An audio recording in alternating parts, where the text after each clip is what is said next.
So I've been using Final Cut free version for last almost 2 months, and I'm a bit worried at the moment because after a month I need to pay £299.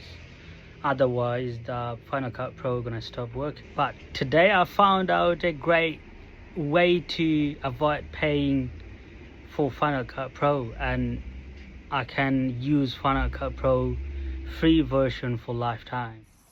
Okay, so first let me go and click on Final Cut Pro. Just hold on for a sec. Okay, as you can see, my Final Cut Pro trial version will expire in 32 days. So just remember, it will expire after 32 days. Okay, let me try to quit from there.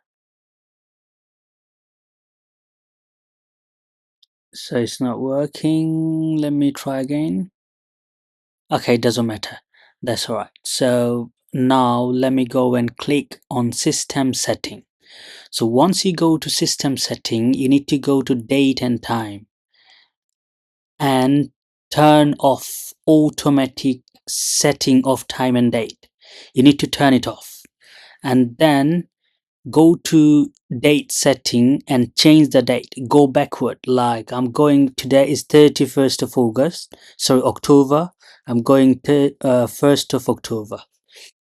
Okay, so it's done. Let me get out of there and I'll get into my Final Cut Pro. I'll quit from there and then I will show you. So let me quit from there. Okay, and then now see.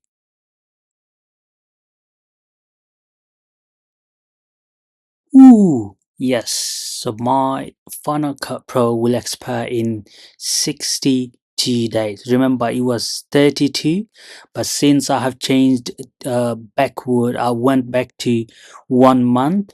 Now my Final Cut Pro trial version will expire in 62 days. So this is how you can do it forever. You just need to change date once in every 3 months, and this is how you're gonna do it in whole life. And you can use Final Cut Pro trial version whole life forever.